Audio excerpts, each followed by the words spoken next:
Salam dostlar, bu gün mən sizə Potoskape dərsimizi öncəliklə salamlayıram. Biz öz kanalından sizi salamlayıram, Qarışıq Bilgilər kanalından. Mən sizə Potoskape dərsini öyrədəcəm. Keçən bölümlərimizdə Potoskape'nin 2 dərsini öyrətdim. Bilməyənlər də bildi. Ümid edirəm xoşunuza gəldi.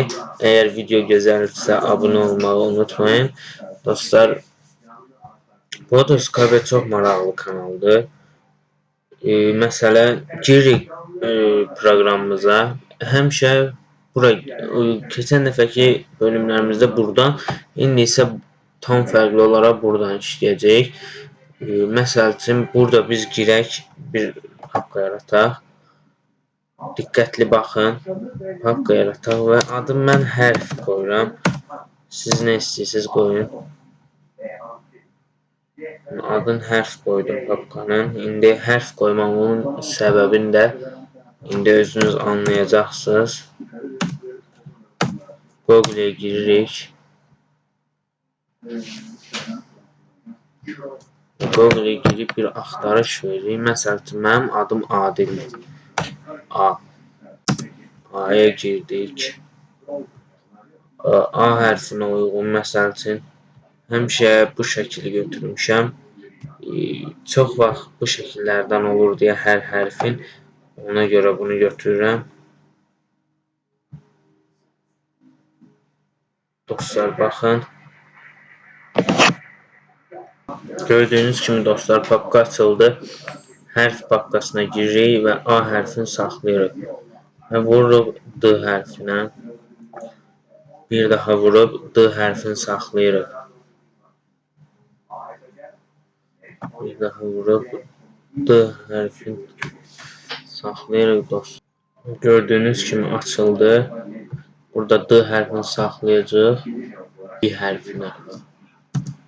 İ hərfinə vururuq. Elə bu hərfdən olan İ hərfini saxlayacaq. Yəni siz istədiyiniz hərflər, hərf sayları, hərf növləri çoxdur. İstədiyiniz cür hərfləri saxlaya bilərsiniz. L hərfində tək qalan hərfimiz bu idi. L hərfini saxlayırıq bura.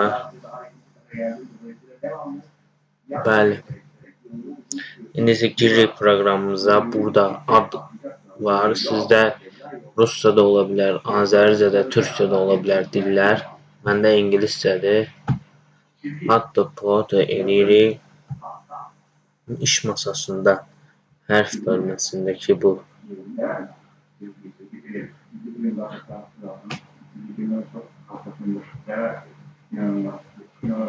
A hərfini atırıq birinci. Sonra isə ad edib. Ad Poto D hərfini atırıq. Sonra isə qalan 2 hərfimizi atırıq. Bir dəqiqə üzr istəyirəm. Bağışlayın, buradan olmalı idi. Mən bir an buna girmişəm. İndi isə kombinədən olmalı idi bu. O birisinin bunun nə olduğunu da gələn bölümlərimizdə anlatacağım. Buradan iş masasına giririk. Çox üzr istəyirəm. Baxın. A, D. Gördüyünüz kimi. L.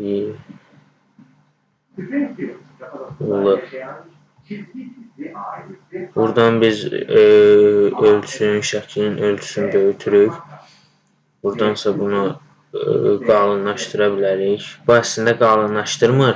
Bunun ətrafını qara rəngdə eləyir. Çünki bizdə bununla hərflərin ətrafı qaradır deyə bilinmir. Baxın. Bu da hərflərin arasını açır. Baxın, gördüyünüz kimi. Bu uzunluğu, bu əslində lazım deyil. Belə çox gözəl oldu. Bunu indi isə sağ edirik. Hələ hərf bölməsinə edə bilərik. Məsəl üçün, burada öz familiyamızı, adımızı, hər bir şeyimizi yaza bilərik. Dostlar, izlədiyiniz üçün təşəkkür edirəm. kanalımıza abunə olun. Yeni videoların gəlməyini istəyirsinizsə bu videonu bəyənin və istədiyiniz videonu da yorum bölməsinə yazın, çəkək, göstərək.